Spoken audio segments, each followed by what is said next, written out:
Thank you for watching this episode. If you enjoy this show, please follow us wherever you're listening. If you want to support the show more, please check out the links in the episode description below. Enjoy the show. I couldn't think. I couldn't talk right. A big thing people say now is Plur is dead, and, a little bit was not dead that night.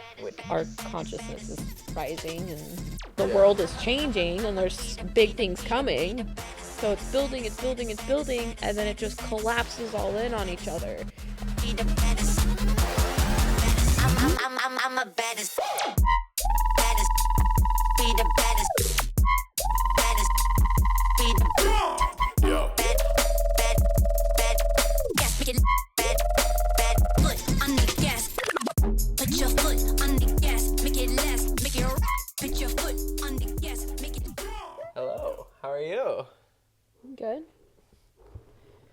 So, what are we talking about today?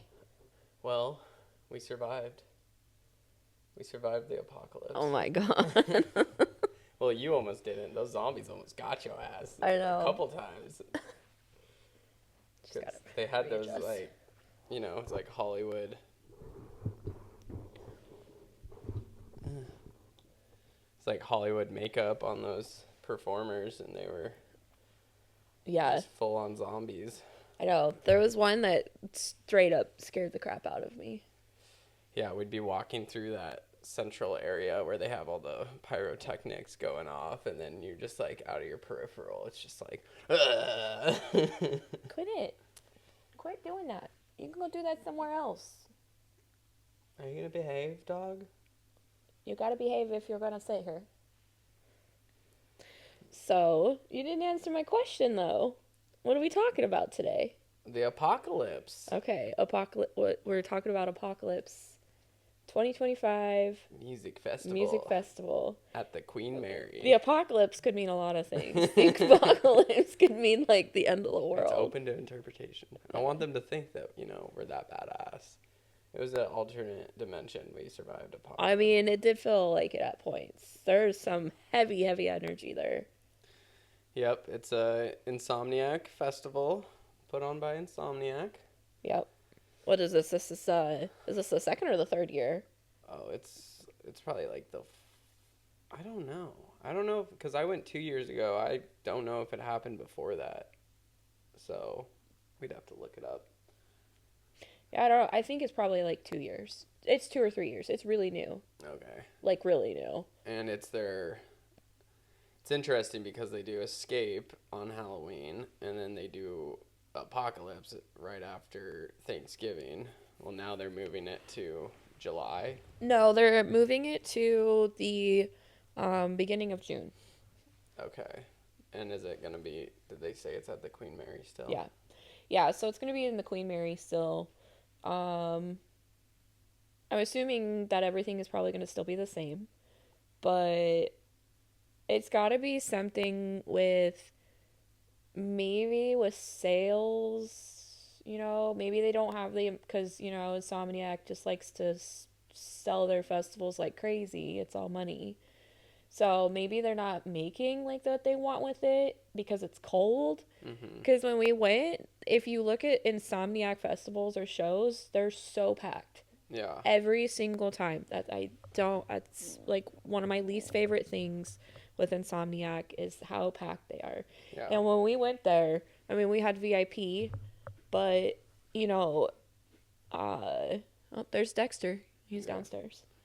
But with having VIP, like, even when we went over to the GA, there was still room to be able to, you could flow, like, you could go into the crowd, walk around, and then when we went up onto the boat, and you look down, there was still so much room. Yeah. And even on the days when it was a little bit more packed, there's still room to walk around. And that's such, like, an unheard of thing for me with Insomniac. So maybe they're moving it to June. It's warmer. And so, I feel like a lot of people who go to Insomniac shows, they don't like the cold. No. They want to, it's the typical mainstream where the super, cute revealing outfits, and you could not, I would have froze my ass off doing that. But Yeah, I mean, we saw those chicks laying under an emergency blanket on the Yeah. asphalt. Yeah, so we go up to the main it was one The of the main zombie head stages. stage. What do they call it? Well, the other one was like Zombieland something. I don't remember what this one was called, but it's right next to the Do boat. you want to pull it up on your app? Um, But yeah, I mean, the stage was pretty incredible, that one. It was right next to the Queen Mary. That was the largest stage, and just like a huge zombie head. And then the DJ was under that, and then hands, and then you got the Queen Mary to the left, so which looks like the Titanic. So it's kind of interesting to think about like what they're going for, having it right there. I don't know if it's just like a good venue to use, or it's hard because it doesn't have it on here anymore, they but took it off. it's not on. Yeah, and I'd have to search for the picture. But so we walk up, and this was what, the first night. Mm-hmm. And I mean, that stage, the energy of that stage was so weird the entire, like, both nights. Yeah. And it just felt evil to me, and it felt dark. But, like, we walk up, and there's these people, like, you couldn't tell who was under it. You just saw legs sticking out. And I was like, what is it called? An emergency blanket. An emergency blanket. Yeah, it's like Mylar. Yeah, and they're just chilling underneath it. Yeah, taking a nap. Just Because we sat down to relax. And this was pretty early in the night. Yeah. Like, it was maybe halfway through from when it started. But still, they're just chilling. And who was it that was going on at the time? That could have been good during Getter. It might have been during Getter. It was weird over there. We went over there, when we first went over there, some guy was playing. Oh, we really need to line up. It was Viper something. Yeah, and he was actually pretty good. Yeah, he was actually really good. So when we first Let me see if I have a picture saved. Because I worked that day, and then we had to go pick up our wristbands, and then we had to go park, and then we had to walk because I bought the prepaid parking for a garage that took forever to find parking in the garage, the craziest garage. So Apocalypse Arena, sorry, that's the stage. And then we had to walk like 25 minutes, and that was a whole thing because it was confusing if the shuttle was picking up at our parking garage. I don't think it was. And then there's just tons of pedicabs and drivers that are like, you're going to walk 45 minutes, like, well, you can pay me like $50 and we'll drive you. And I'm like, no way. Well, it's funny because the people in front of us like laughed and they're like, this is clearly your first time. Because the one of them was like, oh, hey, I don't want to walk 45 minutes. Like, let's get a pedicab. Yeah. And the other guy's like, dude, this is clearly your first time. It's not going to take 45 minutes to walk. And it was not that bad of a walk. No. I would not pay $20 a person to take a pedicab for that walk. That was crazy. It's a cool walk. You're walking over the canal, and then you're walking along the water, and it's not that bad. You're just with a bunch of other festival goers, and it's interesting on the walk, like, people are trying to sell, like, mushroom, or they have, like, people posted up there trying to sell mushrooms, joints. There's, like, a guy with a whole table, and he's like, smoke shop, and you could buy Viper Active. Yeah, Viper Active. That's who it was. He was pretty good. Yeah. It was nice to be able to see, because there's 4 stages. 3 stages. No, 4. No, there was 5. Well, they had the beatbox thing. That's the 5th. Yeah. Yeah, so you had the 2 main, then you had the beatbox, then you had where we seen Super Task, which looks like industrial yard, and then you had drum and bass. Yeah. But anyway, so those people, they're laying there, and it was like, what? We're almost to the end of that set, and they uncover, and there's like 3 women under there. Like, what were you doing? But it was funny because the next night I had that interaction in the bathroom, and I thought for a moment that they were messing with me, and that there was no one in this bathroom, and then they were just fucking with me, and they had this thing that looks like a vape, and you can put stuff in it and then breathe it in, and they were just like, oh, yeah, you want this? And they're just being super weird, like super, super weird. And I just got this really like off-putting, and I like go get up into the bathroom. And because VIP has these trailers, you can go in and then wash your hands after. And I'm like, is there anyone in the stalls? And they're just completely ignoring me. And they're just like, you want some more? You want some more to each other? And they're being really weird. But when I go to step to the bathroom, they're like stepping to block me. So I'm like thinking What the that, fuck? yeah, so I'm like thinking that I can't get into the bathroom. So I'm like, are you blocking the bathroom? Like, are you just so out of your mind that you're like, no, you can't go in there? So I'm like trying to get to the door to get open a stall, and I'm like, crap, okay. I'm just gonna like stand here and wait, and like maybe they'll go away. And I'm like waiting, and it's like 10 minutes, I swear. And then someone comes out of one of the stalls, and I was like, oh, thank God. So I like go in, and as I'm like sitting in there, you can just, there's another person that comes in, and there's 3 of them in there, and they're all just standing there, sniffing whatever it is, just being super weird. But like what they were saying is just super weird. Their eyes are just like, oh man. And so I go and I wash my hands and I come out, and I was telling you about it, but the people that were underneath the blanket, I imagine that's what they were doing. Yeah. They were just like all under there, just like, Was it? oh, you know. It was like a vape. It wasn't like poppers or something. No, it was one of those the stash ones that it looks like a vape. Okay, yeah. Yeah, that's what it was.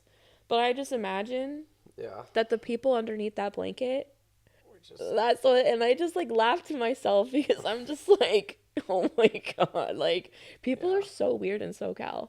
yeah. It's like they're so weird. Especially at Insomniac festivals, you see a different crowd for sure. Oh yeah, like the doctor yesterday that said like, oh, you guys are different than people from SoCal. He's Like that's why. That's the Yeah, people. Maybe yeah. that's the people he was talking about. Yeah, he just assumed we were from somewhere else, and I was like, what are we even doing differently? So But yeah. back to the cold, like, I wonder if that's why they're doing Countdown inside this year at a smaller venue, because Countdown used to be 2 nights, and it's huge Yeah. outside at the NOS event center. And Last year it was at the NOS Center. yeah, so I wonder if maybe they're selling less tickets because it's cold and Well, and if you look too, the weather's been so different.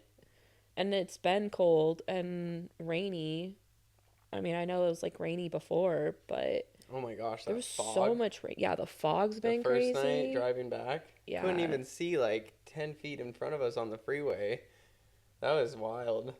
Yeah. Um, But the first night was, I always feel like when we do 2-day shows, the first night, depending on like where I am mentally, the first night is always so hard. Like I feel like I need to figure out some type of pregame ritual to do before we leave because I have so much just like anxiety and just yuck inside of me that has to work its way out, that it makes it to where when we get there, I'm so in my head that it's so hard to enjoy it.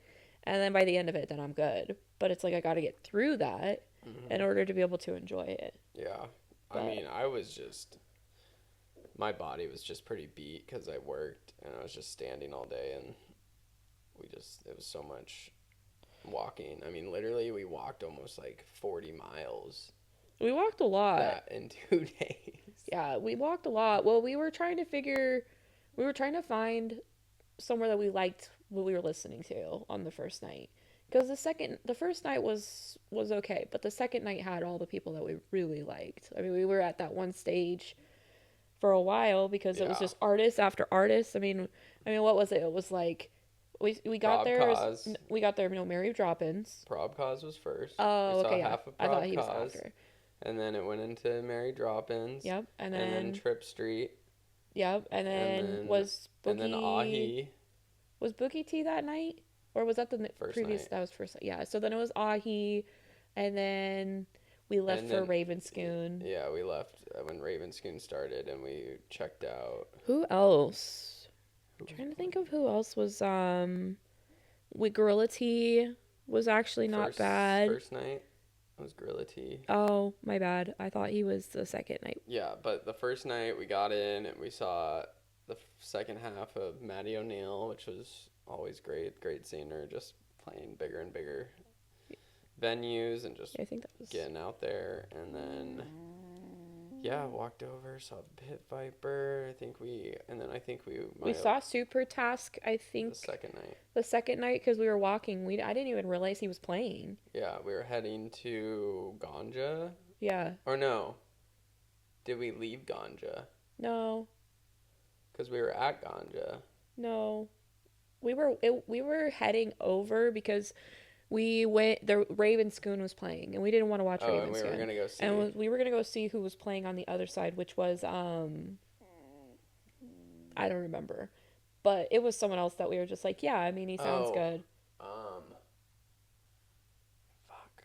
Was it the Asian guy who Yeah. was really good? Yeah, and we ended up seeing the second half of it. Eptic. Eptic. Yeah. So good. Yeah, that was so good. He's like, this song's called Wall, like, because he just kept playing the beginning of the song Wall of Death, and it was just like, and he just kept playing that because they weren't separating, and he's like, it's called Wall of Death, not fucking Mosh Pit or something. I know, but like it's so cool the way he did it, the Wall of Death, and he waited. Yeah. And it's like you could feel all of the anxiety and just that suspense that was like building up from waiting for everyone to separate. And then the way that he moved it from this, like, you could just, I mean, he in a way like alchemizes what you're producing in the crowd, this energy that you're producing, and he's using that. And so it's building, and then it just collapses all in on each other.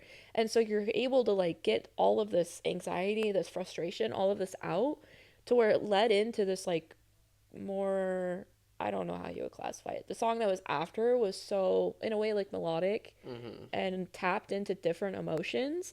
And you can't be able to access those emotions if you're stuck feeling all of this anger and anxiety. Yeah. So it's like, it's so... Release. It's like genius, like being able to get all of that out. He's like, I'm going to pull it out of you. Yeah.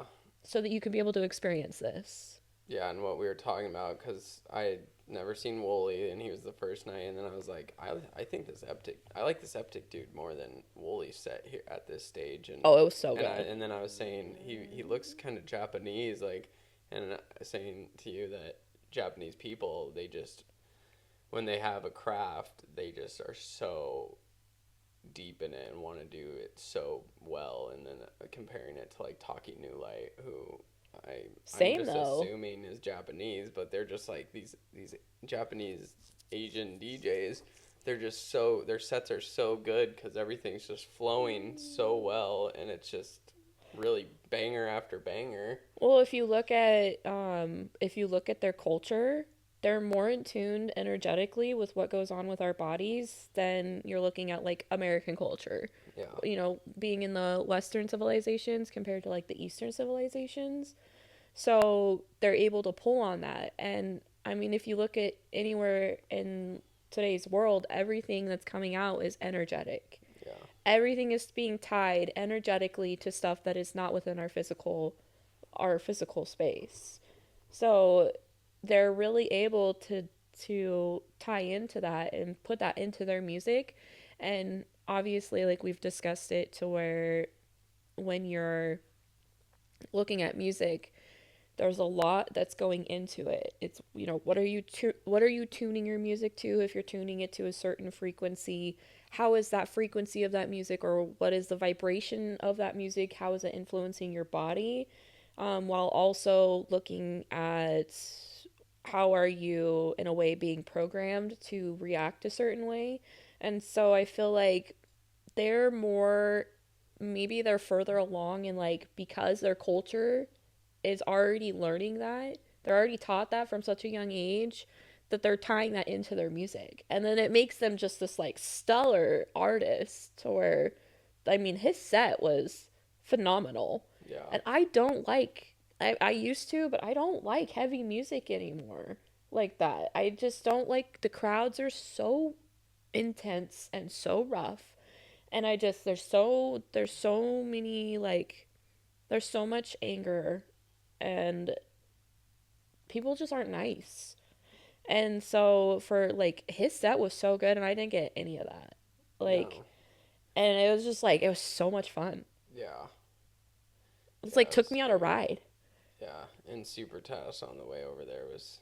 Oh, Super Task is, like, sick. So good. And it was funny because we realized we saw Trip Street and Supertast the same night at Red Rocks in May, and then they were played the same night. Yeah, and we didn't even plan on seeing him. We were just walking and was like, "Whoa, that sounds really good. What is that?" Yeah. And then stopped because we're like, "No, let's listen to this. Like this is."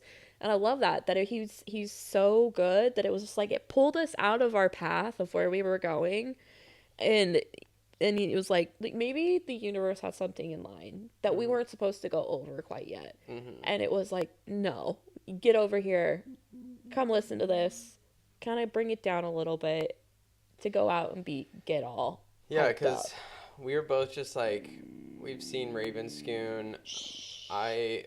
When the year we met at same Ravenscoon played, and I was like, oh, I like his music. He's a cool dude. I've listened to him on Talks with Taboo, and I just like could not get into his live music. Yeah, I can't either. I haven't really liked his live sets, which is really hard because I do like his music, and like he posted something the other day talking about the culture that is within bass music.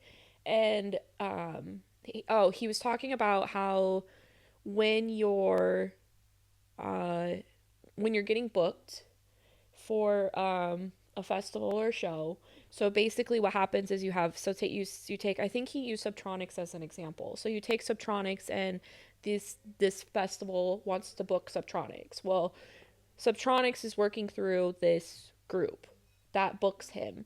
And in order to book Subtronics, you have to book these artists that are listed under him. So it's like a quid pro quo kind of thing. Is that the? I'm just using it as an example. Okay. Like this is the example that he used. Okay. So basically, what happens is you have these up and coming artists, and when you have these big guys like Insomniac, they're not going to book these up and coming, new, not heard of, like. I mean, you got artists out there that like you'll go to like independent festivals or shows, and they're so good. Yeah. But those people aren't going to get booked because they're not paired up with that artist. So what he's talking about is changing how it's done to where it's not going to be like to where there needs to be change to where it's what is it that I'm trying to think of? Like high school, like cliques. It's like politics. Yeah, it's like politics. Yeah, that's exactly it. It's like the politics of music. Because it's Insomniac. You're missing out on so many good artists because you want to make money, which obviously I get it. You started a business, you want to make money, but like as an artist, that's your goal. You want to be able to get there, but you can't because you're not in the in group. Yeah, because then they end up, Insomniac has fucking Midnight Tyrannosaurus playing instead of like fucking awful. Instead of like Company or I would have been in heaven if Company would have played. Someone that's a little more like unknown, but it was surprising. Like Prob Cause, plays with Grizz, but he said like that was his second DJ set. Like that's what I was wondering when I saw him on the lineup. I was like, when I seen Prob Cause, he had a band and he was rapping like his older music. Yeah. And so as we were walking in, I'm like, oh, is he gonna be DJing? And he freaking, so like not a lot of people, unless you're a big Grizz fan, you're like, oh, Prob Cause is like so. But you had like Matty O'Neill, Prob Cause, and Trip Street. Those are all kind of like smaller, like unheard of or not as heard of in that community of like Insomniac. Yeah, but if you look at it though, those artists all typically play around each other. Yeah. So it's going into the same thing that Ravenscoon is talking about, where you are maybe there was one artist that they wanted, that Insomniac wanted. Ahi, because Ahi plays for them and he has a huge and he has a huge huge social media presence, a huge following. Like I mean, that was his set. There was the best one, definitely. Festival's Way to See Him indoor. Oh, when we've seen Ahi, yes. Yeah, that was the best one that we've seen of him. But like maybe if it was Ahi, and in order to get Ahi, the company that he uses to book him was like, all right, you want Ahi, that means you're gonna book this artist, and this artist. That's our deal. You book him, you have to book them. Yeah. And so which who knows? I mean, I'm not complaining. Prob Cause was incredible. I'm really happy with like who they booked, but I'm so surprised because those are people who are not typically at Insomniac shows. Oh my gosh, and like Trip Street set, so good, so much. I felt like it was a lot different than when we saw him at Red Rocks. Oh yeah, he was it was doing way like different. he was playing like some glitchy like trip hop, like definitely Tipper influence Detox Unit like style. Obviously it's his own. He's almost like G Jones a little. When I seen Really? G Jones with the yeah, so I seen G Jones in San Fran, and it was when he did his album. I don't see G Jones playing like that. He played trippy music. stuff. He played some like. He's more like super test style. No, when I seen him, he was like, it was, I forget what type of music it's called. It's where it's like the glitchy, just different hop. types. Is that what it is? Yeah. Yeah, he was playing music like that. Okay. And at the time, I was like, oh, I don't like this. This is this is awful. Yeah, it's funny how much Mystic Mama But- over here. She's still so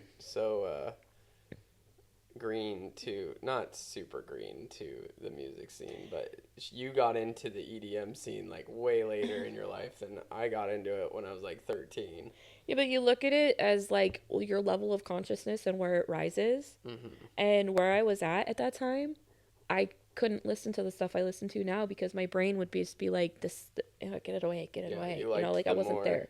mainstream Yeah. sound. Basic. Yeah, where now it's... I'm not saying it's all basic, but basic. But like, look, like you evolved. Like you chose to not see Millennium the first night. I know. I know.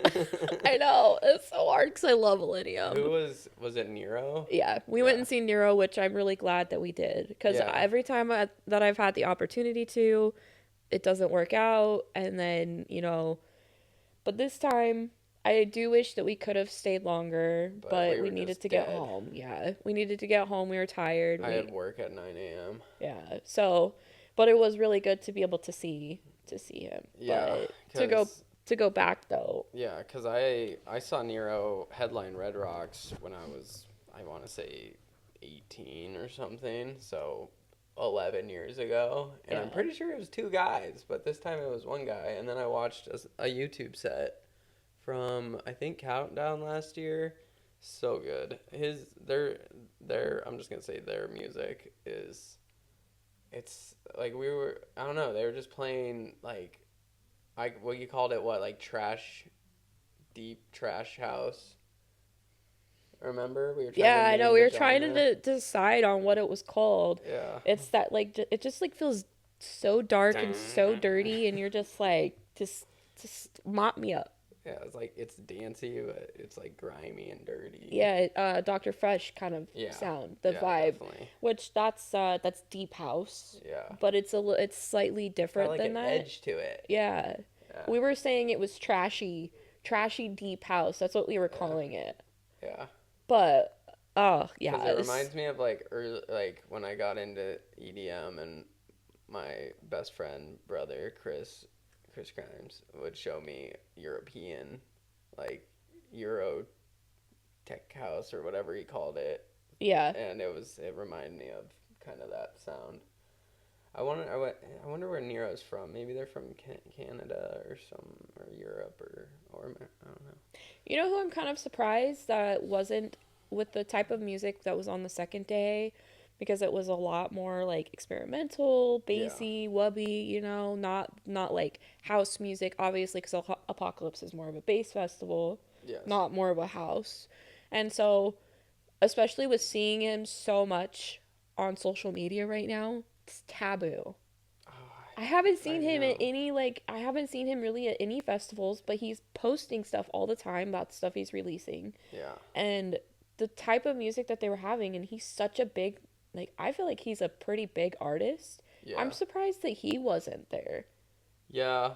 I would have died and gone to heaven if he was there. That would have been... Oh my God. That would have been so incredible. So incredible. It was so nice that... Because Ahi and Taboo just made that new song, Space Boat. And I lost it when... I took a video, so I'll post it, but I lost it when that went on.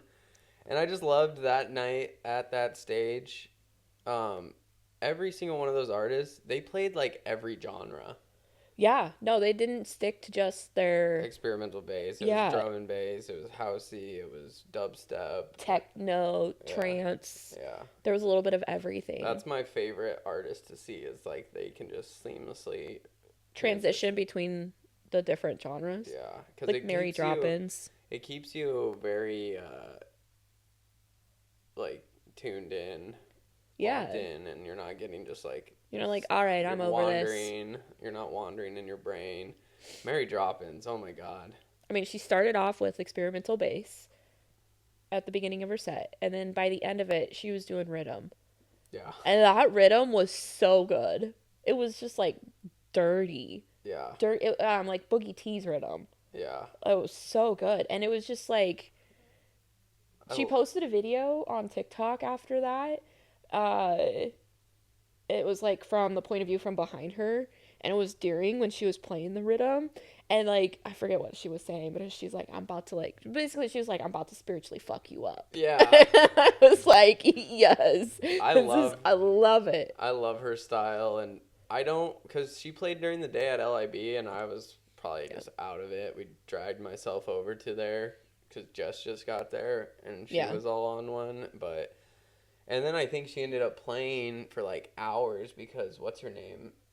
Was it Mary Drop? Someone else was supposed to play, and they didn't show up, so she got to play like a fucking 3-hour set or something. Yeah, I don't remember who it was. I mean, I remember it being a long set, but I don't remember who it was. Yeah, and I loved her visuals. Like, she, filmed like her with like cool like face paint, and she's just being all like creepy, and then like just all these different faces, and that would be playing during her set. Yeah. To the music, that was super cool. That's kind of how Alice in Wonderland was. Oh, I the saw visuals, that. Yeah. It like I noticed these like really powerful female artists. 100 Drums does a lot. it. Yeah, a lot of their visuals are them. Yeah. And I mean, like, it's smart. Alice in Wonderland, the beginning of hers was like, this is like a horror movie. Yeah. Like, I'm a little scared right now. No, I noticed that with 100 Drums, and like I think it's smart because it's like you go shoot for a day, do a bunch of different things, and then you have like during your set it can just be mixed in so many. The AV can mix it in. Yeah. The visual. Yeah, Video. It's I think they're the AV. But there's a person that I know in Reno. His name is AJ Simpson. Mm-hmm. I think is his name. I met him through a friend, Kitty. He does a lot of the visuals like that for like shows and different like random things in Reno. That's cool. And I think it's called I don't know why I want to say a videographer, but it's not a videographer. It's like visual design. Yeah. But they make it to the music. Yeah. Which is super cool. No, when I was younger and like getting into trying to like understand how people produce music, and I was kind of on this fence of like, oh, do I want to learn how to produce music or do I want to be a glassblower? Glassblowing made a lot more sense to like who should have I just am. done both. I mean, you're a manifestor generator, so you know that's your human design. You're meant to do multiple things in your life. I know, and I've been really like curious about even on GarageBand just starting to like try to lay down some track and just mess around. So we'll see. We'll see what DJ Fuckum drops in the future. But what I was saying is, it was cool to learn because I was like, Bass Nectar was huge, and it's weird. I almost like sound old because I'm like talking about Bass Nectar, who's like not a thing anymore. But he is a thing in private. Yeah, that's how it always was. I mean, I see stuff pop up recently, like because he's doing shows and he's doing festivals, and I literally seen a thing that was posted, and it was like him and someone else that they posted it, and they were saying like, if you report us or like if we see that you share this and you like basically put them on blast, then we're gonna something. Yeah, like something. And I was like, this is so stupid. Rape you. It's so stupid. So then people are like going through and they're like, oh my gosh, I can't believe that he's like doing this, like that he's doing another festival. Yeah, they're doing festivals at Epstein Island probably. and it's happening, but it's so hush hush because of obviously everything, with it, that like, oh, we can't put it on social media, so like we're gonna share it secretly. Yeah.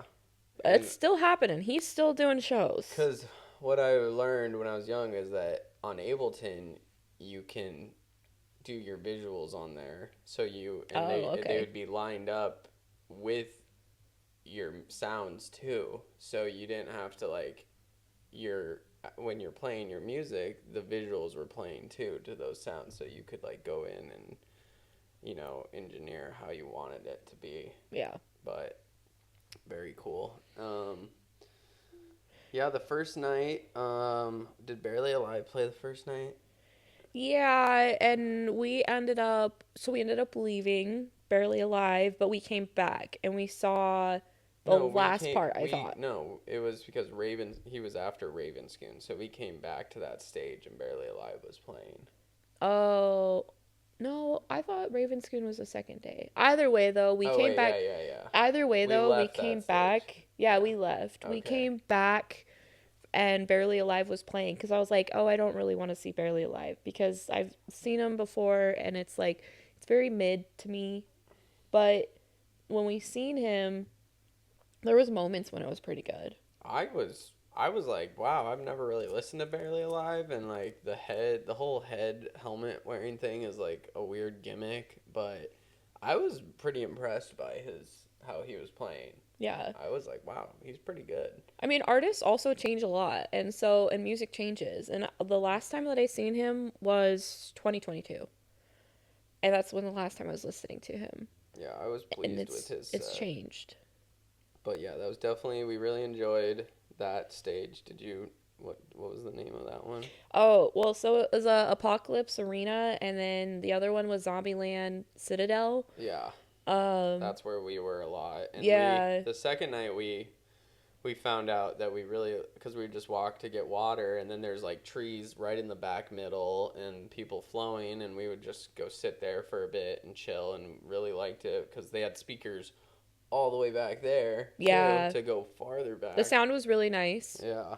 Really nice. There was that guy doing the what do you call them? The I have no flow idea. toys. They're like they look like they hook Like and they an hook. S- It's an like an S. obyong or something like that. Yeah. I know I'm butchering it, but it was so cool. He was so good. Yeah, he had a Grizz jersey, sweet like basketball Grizz jersey, and he was like definitely like, you can tell when it's like people who are similar to us that are more kind of Wookiee and go to more different festivals than Insomniac, and then you see these, young Insomniac kids like just like, whoa, Oh my whoa, gosh, yeah, it was so whoa. funny. Like, There's just like this mob of people sitting there just like, oh my god, that's so cool. Which I mean, it's great. Yeah.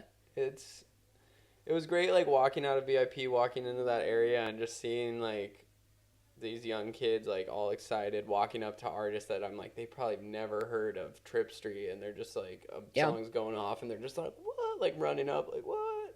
And I mean, the energy of the second day was good too. It was just like upbeat and just like it felt good. Yeah, I liked the second night a lot. And then there's some other cool flow toys back there. We saw like, they're like staffs. It's like a mix of a baton and a staff. Are you talking about the one with the ball? Yeah. Yeah, that one was cool. It was that one I would like to get for myself. Because that guy he had a big one, and then he had it with a string, like a levy wand. So it was like a mix of a levy wand. That was more like, I mean, was it like a staff or more like a saber? Well, you can flow with it like a staff and a saber. So it's just, I don't know. I just felt like I felt like I was a kid in a candy store, or like I'm at a mall and I'm window shopping, and I'm just sitting here like looking at all the flow toys that they have, and I'm like, all right, so yes, no, like, okay, I want that one, like, just getting a good idea of, flow toys and what I want to buy next. What is the brand of the lightsabers you just got? They're Sabers Pro. Yeah, and she got a deal. There was a deal for their Black Friday sale. It was like a 50%. So I only pay well, no. It was a 50% coupon but if you spent $250 or more, then you got a free saber too. Oh, sick. So I wanted the nice lights, so I did the double-sided dueling. It was like some type. The hilt's really cool, and the hilt's like metal, so it's weighted. And then you can do the basic light, which the light is hollow and it shines up, or you could do the more expensive light. So the cheaper where it's one in it all the way, like an LED is in it. It's like it looks like fibers almost, because when the one that I got, and it was broken when I got it, if you look at it, it almost looks like a fiber, like a really really thick fiber going all the way down. Gotcha. And then it's got a sensor in the bottom and a sensor on the blade, and they connect, and then it activates it. But it increased the price of it like $200-300. Wow. So and it was nice. Like one blade was kind of busted on the tip. Don't know what happened, if it was in shipping or it just showed up yeah, they didn't even ask for. She contacted them and they just sent her another blade. Didn't even request it to be sent back. So now we can practice with the crappy one, which is nice. I mean, in that one, we kind of it'll kind of disconnect from the sensor a little bit, but it's... I mean, still though, like, if I want to be able to take it, say I want to take it to a festival and I want to flow, and I don't want to have to worry about the end coming out and it turning off, because that's what happens, because it's not able to screw in all the way because it's broken. I can take that one blade out and put the other blade in, if I want, but it is nice that one that's busted, it works fine. I can use that while I'm learning. Yeah. Because I beat the shit out of those things when I'm playing with them. Yeah. Like I've hit the ledge of the flower bed, and it's flown out of my hand. Yeah. And you can hit them, they're pretty strong. Like we can fight with them pretty.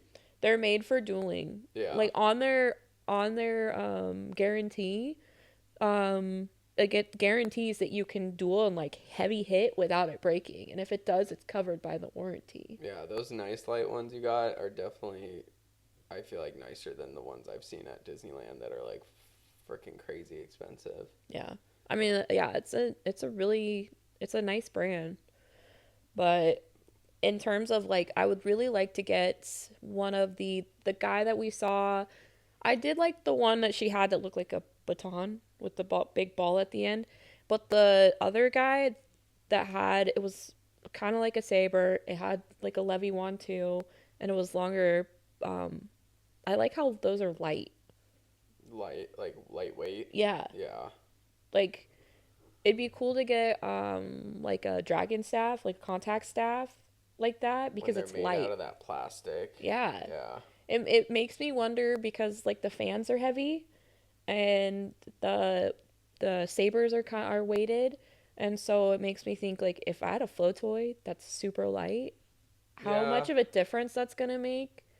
I like it needs to have the right amount of weight though, because it's I'm flowing with the weight that's going through the air, with gravity, so you're almost using that. But yeah, I definitely those sabers are holding the nice light compared to the not as nice one. The weight is totally noticeable. Yeah. But some cool flow toys. I mean, it was definitely packed walking around. Yeah, because you had the option of, so to get to the D&B stage, you had to walk through a tunnel, or the bridge that goes over, and the steps to come down it. I'm if I was messed up, I'd be eating shit down that thing. That metal. Yeah, and also just the line to get over it, and then you're going up the stairs and going down the stairs, and then just the vibration of everything inside that metal tube, and just the whole time you're going through. It sounded wild. No. So it did make to where a lot of people were just going opposite directions of that. And then to get from the zombie citadel to the other main stage, you just had to walk past those other stages where we saw Super Task. And the second night, it was crazy. We were walking through, and I think it was in front of the beatbox stage where those cops were, and you had the like psh, psh, the flames going around, and in the middle there's these three officers, and like we're talking, and a lot of the time like we're walking through the crowd and you're kind of like feeling the flow of the crowd to know which way to go. And when we walk past them, it was such a heavy dark, like if I could describe, it was like black. Wow. Like it was like everything around me, there was just this like black fog that just like weighted everything down. I couldn't think. I couldn't talk right.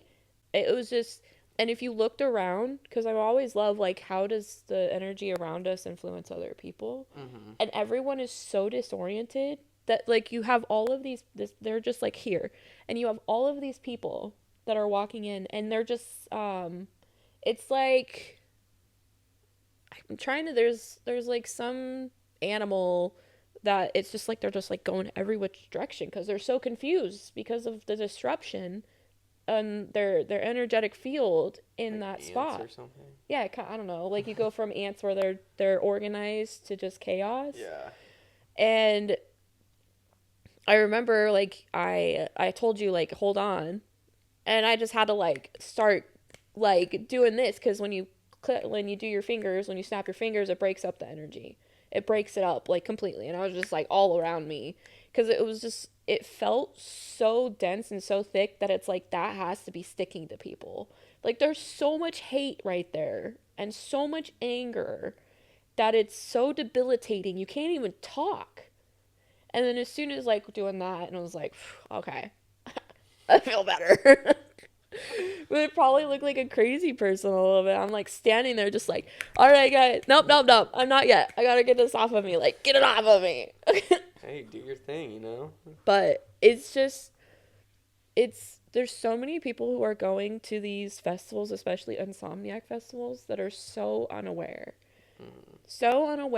of how your energetic field is interacting with other energetic fields, and how many dark influences there are that are preying on you during that time because you're drunk, you're high, you're just not aware. Maybe your consciousness is not to that level to where you know those things are going on, and you can see it in the way that people are acting. Yeah. And like when the second night, like we had that, we walk through that, and then had to stop and take a second. We get over to the big stage, the Apocalypse Arena, and it was so, there was a point we went over there that was so heavy feeling too. It felt that like impending doom. That's like the best way that I could put it. Impending doom was coming. Yeah. And it was just something about over in that area. Yeah. That was, it was presenting that. And it was crazy, the energy shift of the arena compared to the zombie citadel. Yeah. Yeah. It was like night and day difference. Vibey, like everyone was just like, I don't know. And then you go over to the other side and it was like, we're fighting these zombies. Yeah. It was funny though, oh no, we were at the zombie citadel, and it was one of the sets, and the zombies were like up in the corner, and you just see the zombies just just getting it. I was like locked in by that. I was just like, what? Like, this is so funny because they were just like, because they're acting so much, and he's just like, yeah. It's like the zombies getting into the wubs, dude. I mean, the makeup on them zombies was so good that, well, like earlier, that one scared the crap out of me. We're walking along in the crowd, and he came out of nowhere, and made eye contact with me. And I swear I just was like, oh God, this is when I die right here.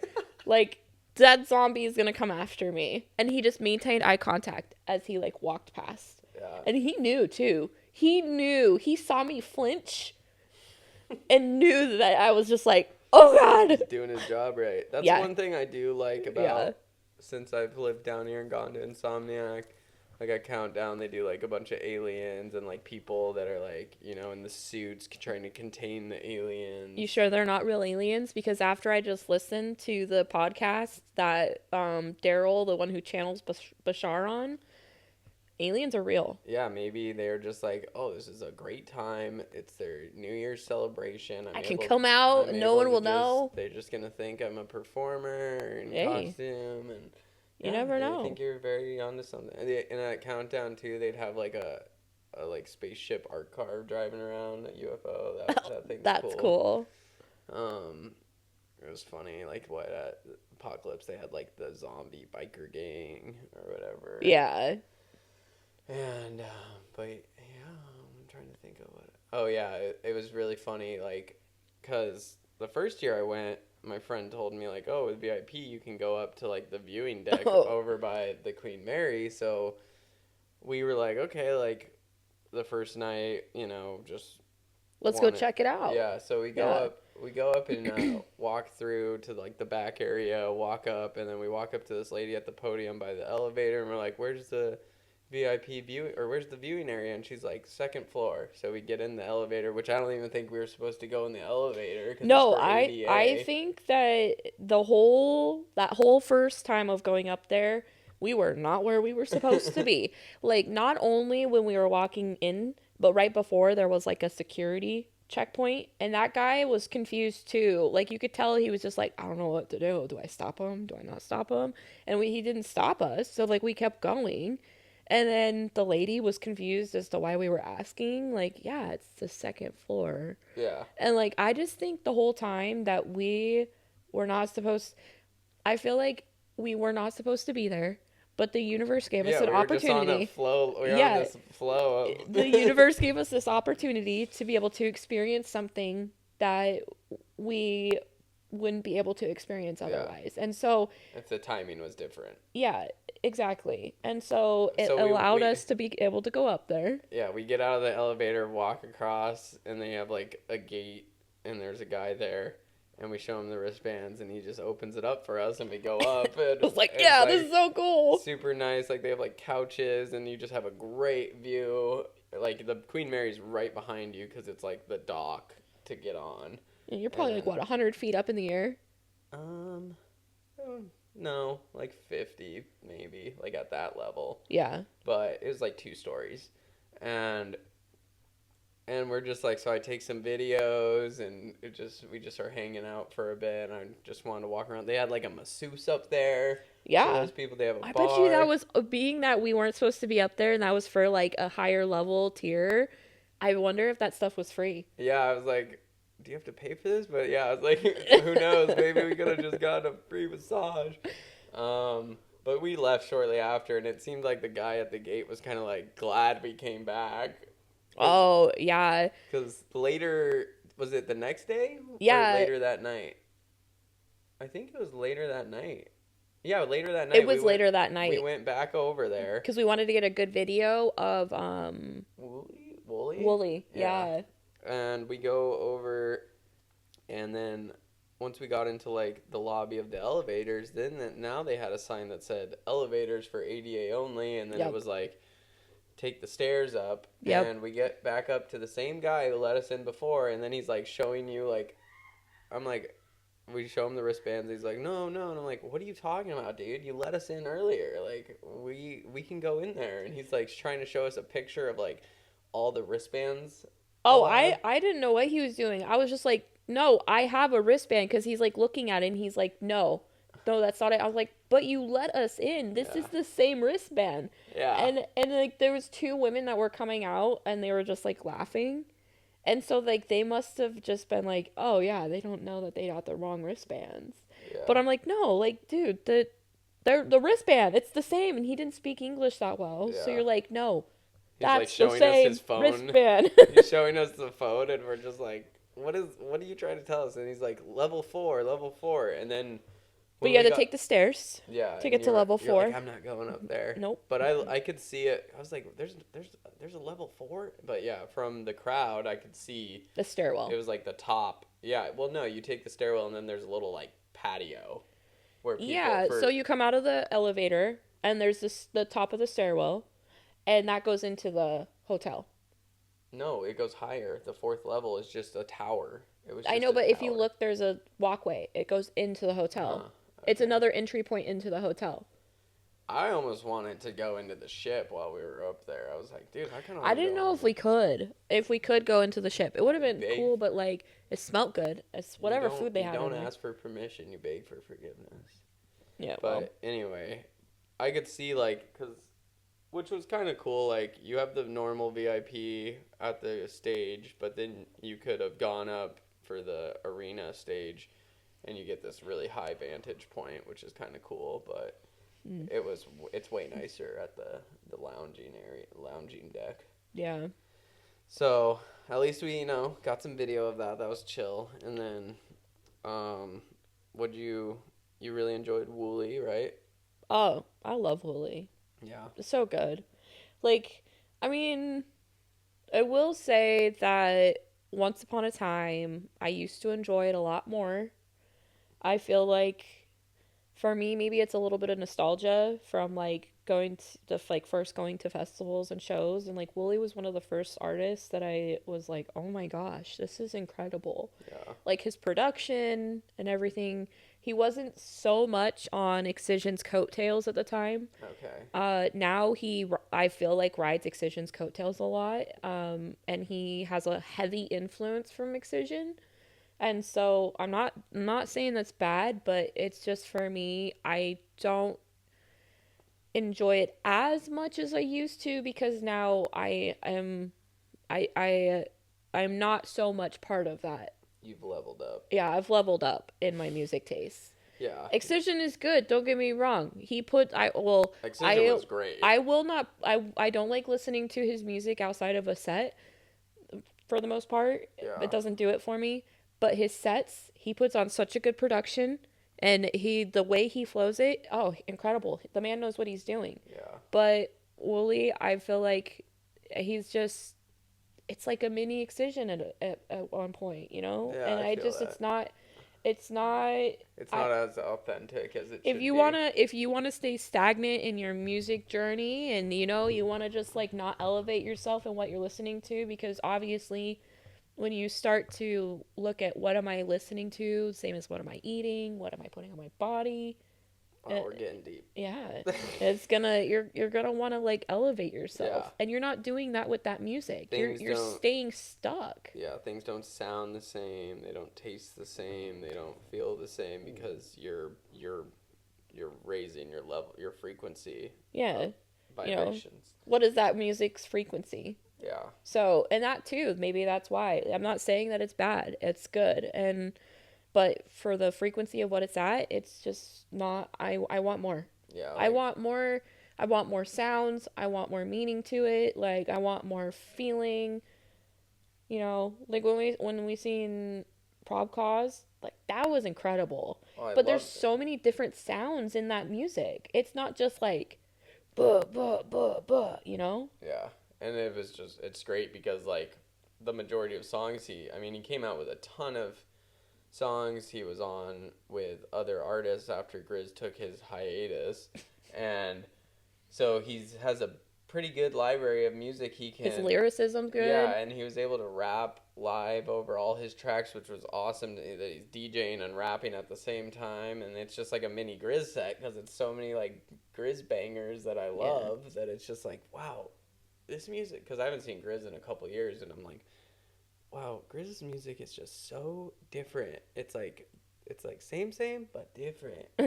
it's just like it is dubstep, but it just has such a unique sound to it. It makes me feel so good. And it was great during Ahi. I could see Probcause on the side, and you went to the bathroom and came back, and I was like, Probcause is gonna play, or he's gonna come up and play their song together, and that was cool that worked out, that they were both there. Well, what are they putting into their music, energetically wise? That's gonna influence us a lot too. Yeah. I mean, I've never seen Wooly, so I was like, I don't listen to Wooly. Is it Wooly? Like a woolly mammoth, right? Yeah, woolly mammoth. That's why he's got the mammoth. Yeah, I get it. Yeah. I love his side project is Stumpy. It's Okay. house music. Yeah. Oh, so good. Yeah. So I'd good. be His down for house that. music is actually like when he blends in his sets, his dubstep and house music together. Oh, it's so much fun. Yeah. I liked he did Dr. Dre remix, which was good.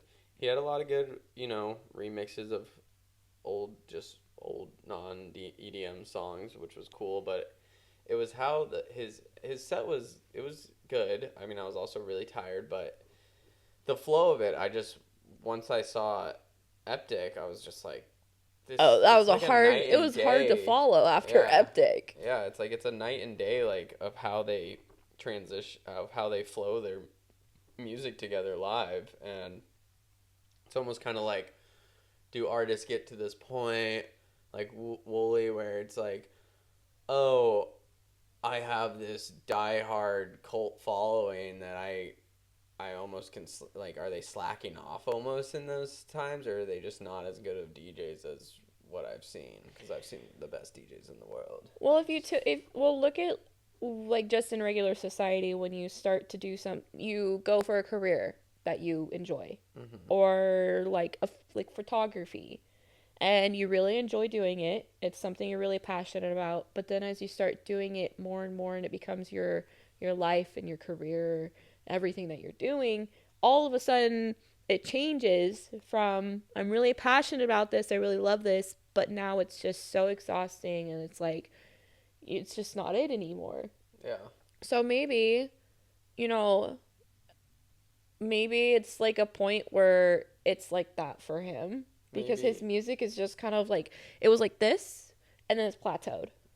Yeah. And maybe he's at that point where, like, I don't know, maybe artists, they take a break or something and they recharge and they come back and they're like, all right, I got that life in me again. I got that I got that spark back in there, so I can be able to put that back into my music because that's what I love doing. Yeah. So it's like and if you look at it, he does a lot of shows, Yeah. a lot of festivals, and so when as like learning more about like self-care, and we're looking at like energetically of how we're taking care of ourselves, if we're not taking a break and we're not resting and we're not recharging and we're just go go go go go, that's going to be depleting you. Yeah. And it's going to show. It shows in your music. And it's going to show in your music. What are you creating? If you are burnt out and tired, are you really able to create the way that you want to? You should be. And like Pretty Lights, like his music now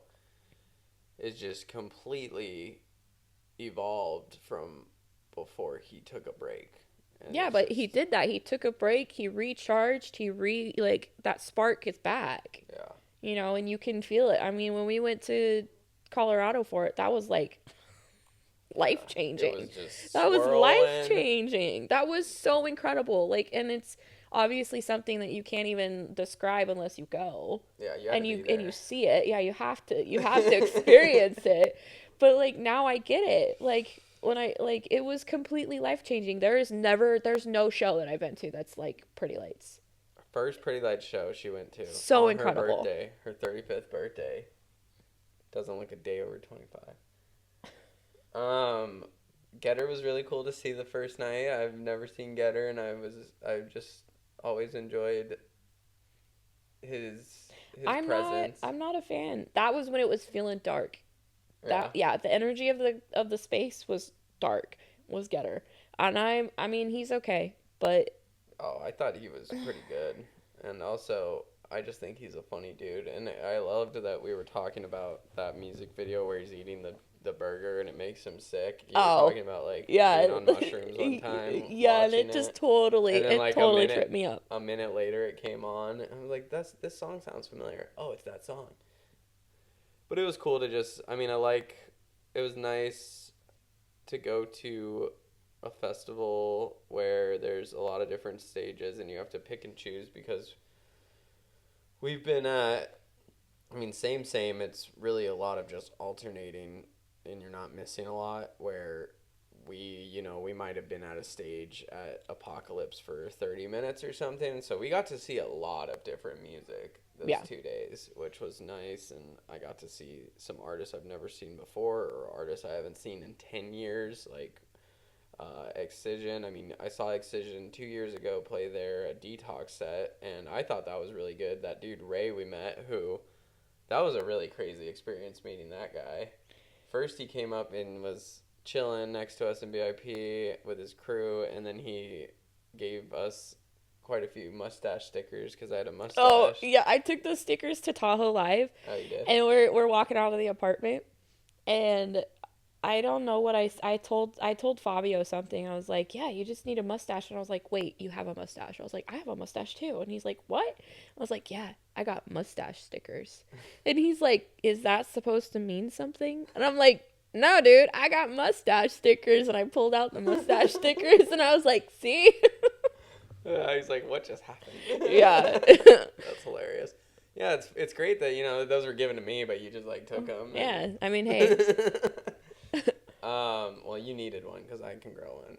And, yeah, this guy, we were talking to Ray and, just kind of getting to know each other. It's kind of surface level, and then I asked him about his work, and he told me, he's, ICU Yeah, I mean, it was a really heartfelt moment. He's an ICU nurse, and he was just sharing with you some really deep stuff. I told him, like, I gave him a hug and was like, wow, we, like, really need people like that. Like, she's a CNA. Like, I really appreciate, like, people that do that stuff. And then I'm like, that's hard. And he was like, and then he kind of, like, opened up and became pretty vulnerable with us and was saying, like, how, the past week has been really tough because, like, he, had someone he actually knew, like, end up there. And I don't want to get too into it because that's his. Yeah, it's his story. It was really, like, because that night was flowing. Like, I was, like, marketing every person I was, like,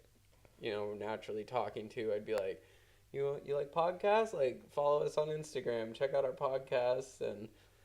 And yeah, that was very real. And then after that moment, Excision started, and it was just like, Excision was great, and I hadn't seen a real Excision set minus that Detox unit set, and he was saying, I was telling him about that, and he was like, yeah, it wasn't that good, the Detox set, and I was like, oh, okay, like, I thought it was, and then he compared it to a Detox set at a different festival or something, and I was like, but I hadn't seen Excision since I was 20, I think, at First Bank Center in Colorado, so wow. I was really blown away by, I was really enjoying Excision's set. We left, I think, halfway through it because we were ready to leave. There was like 15 minutes left. Okay, yeah. Yeah, we wanted to get going before the crowd.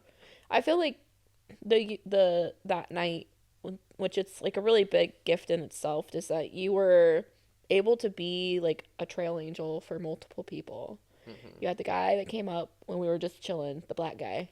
Yeah. Who just came up out of nowhere. And about your beard.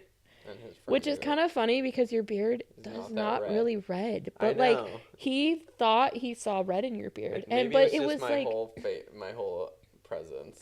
Well, maybe, but like you were able to be that for him in that moment, and so like, and then you're able to be that for Ray as well, and being able to like allow him to be vulnerable, and so you were able to create, and I feel like especially with men, it's really hard because you don't have that space that's given to you to be able to be vulnerable, and you were able to give that like that space so that they could be, and so there's like a lot of healing that was allowed within that for them.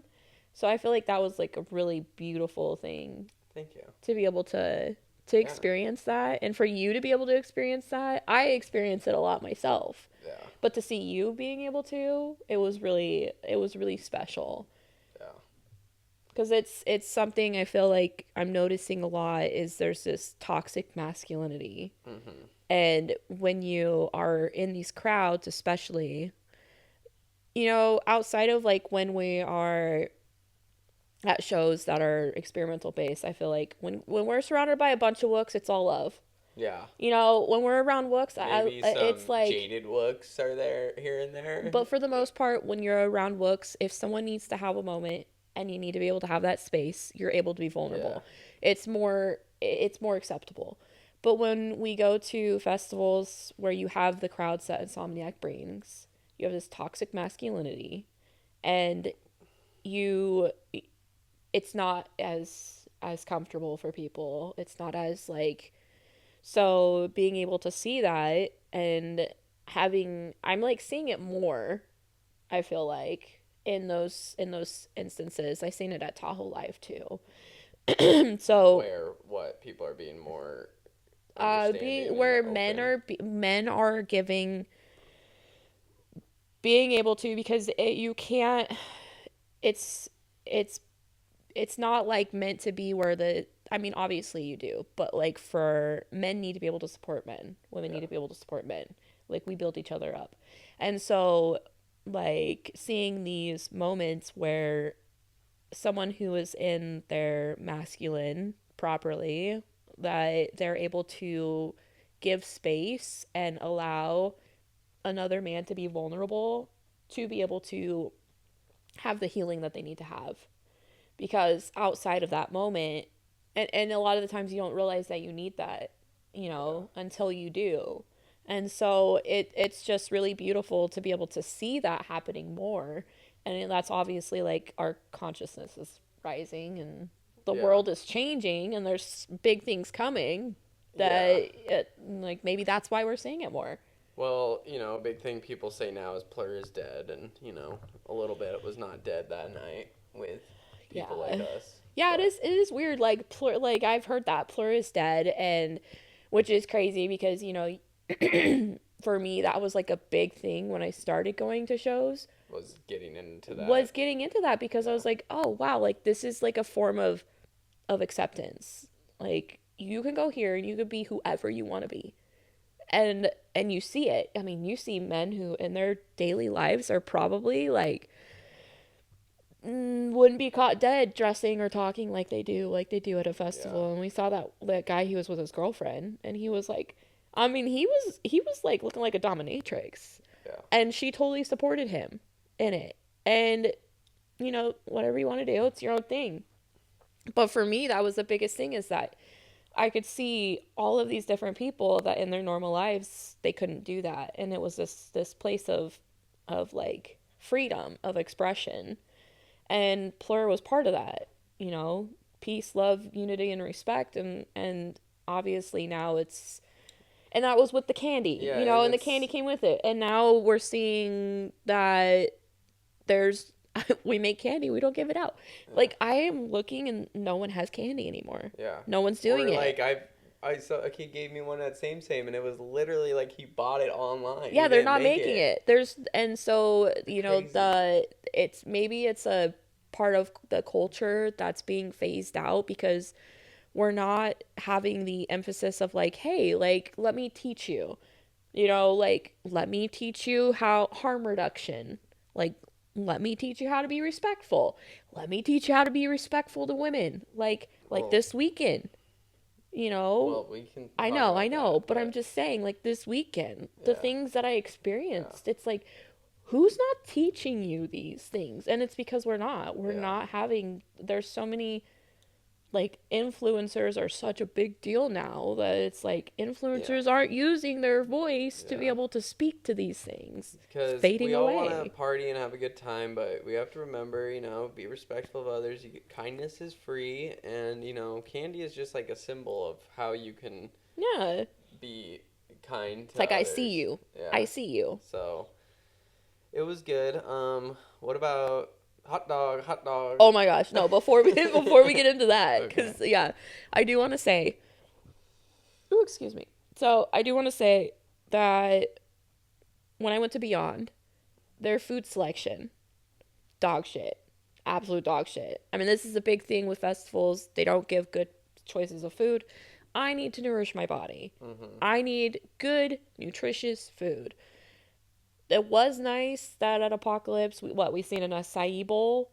It was $18. Which... Not that bad. Tahoe, $21 for a hot chocolate. Okay. Yeah, That's honestly, I outrageous. was on the fence of getting that acai bowl because I ate like one tiny meal that day, and I was like, that's not bad for like some actual nutrients. It's not bad, but like I mean, it's a little better than what it was before, but like still, the options for food still dog shit. But at least they had the acai bowl this time. A video popped up of this, I think he was a DJ or something, just going off about Insomniac and just like how ridiculous, like how much you gotta spend, and like the food is terrible, like they oversell their shows. No harm reduction. Yeah. I mean, I'm glad this time. This is the first time I've seen no one go down. Yeah. And I have usually seen someone go down every time I go to an Insomniac show. Yeah, I mean, you gotta, well, on a different episode, because we're running out of time, you'll have to tell us about your watching someone die. Yeah. That was an Insomniac event. Yeah, that is insane. But I mean, there's just it's a money grab. That's plain and simple, money grab. But yeah, they had a few food trucks, like they had a ramen food truck, but yeah. Now we can talk about the food the first night, because we left at 11:30. Yeah. And you got to paint the picture. So we leave. We finally figured out how to leave the place because you didn't leave the way you came in. Yeah. And so we thought we were trapped in the apocalypse for a minute. Yeah, because we were like, how do we get out of this? But we start walking on the path back, and there is literally like, and everyone knows who's in SoCal, you come out of a show, you'll see a line of hot dog carts. Hot dog, hot dog, hot dog. That guy's video. My favorite song at the... Someone needs to make a song like that, a dubstep song, like hot dog, da, da, da, hot dog. Do you want a hot dog?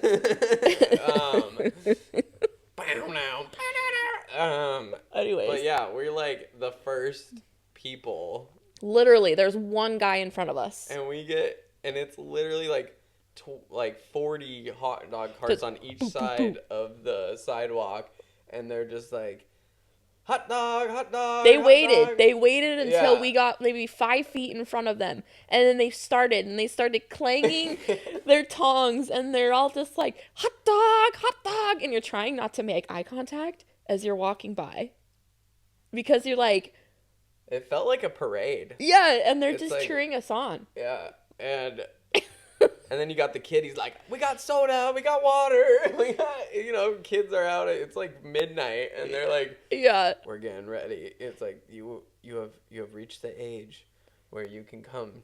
And I call those the front lines, because it's like where they first come out, because you get to the bridge walking back, and there's like two 10-year-olds with their own hot dog carts, and I'm like, okay, they're like, okay, Jose, Carlos, you guys aren't ready for the front lines yet. You got to go back, catch the stragglers. In a few seasons, you'll get the stragglers, the ones that... But it's crazy. We're like walking through, and you could feel the suspense from the people with the hot dogs. Like, they're just waiting. They're like, all right, we're going to get them. Which one of us is going to get it? And I'm thinking to myself, I told you, I was like, this is like the birds where they're like, mine. Yeah. And like you're walking through, and I just kept thinking to myself, what if this person right here, because there literally was like 40 on each side, if this person gets the first hot dog, is it just everyone around them is like, oh, like how do you make them all feel? Like, it's just, I wonder can't. what it would have looked like if ice walked through there. Stop. Stop. It wouldn't be hot dog. It'd be hot dog. Nice little racism to wrap up the episode. Yeah. Just kidding. But I still have not had one. They always sound good, but then I'm also like, I don't want to risk it. Yeah. No, I'm not risking it for the biscuit. No. And they're $10. Yeah. They're making, if you're selling a good amount, they're making bank. Yeah. But anyways, and those pedicabs are crazy. I was debating it the first night, but when we walked there and watching them literally flying on the actual road, with traffic, I am not doing you see that. a pedicab go by, and then you see a big old bus right past them. I'm not doing that. I will gladly walk. And yeah, it was a nice treat. We found out the week of we were going, and it was the day after Thanksgiving, so we we enjoyed our thing, had a nice Thanksgiving, and we were able to go blow off a lot of steam. And yeah, is there anything else? No. So as we wrap it up, if you haven't followed us, go ahead and give us a follow, a like, a comment, anything. You can support us. I'll put the link. You can support us through Buzzsprout. Donations are greatly appreciated. You can do that through there.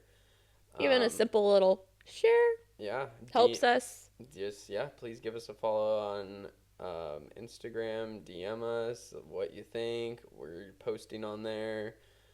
Content from shows we go to. We have stickers. We're going to be setting up Shopify, and we're going to be just putting a lot of energy into making merch for this. We have a episode with Tor Bjorn. That was our first guest on our podcast. Hopefully release it tomorrow. Yes. So it should be out on hopefully the 20th, as long as our Wi-Fi is running. Yeah. Go check that out. Really interesting guy. He was at Apocalypse working for doing sound engineering at the drum and bass stage, and he's a rapper, and he makes some really cool music. Really cool, really nice guy. But yeah, that's it for today. Yeah. Happy holidays, everybody. Bye.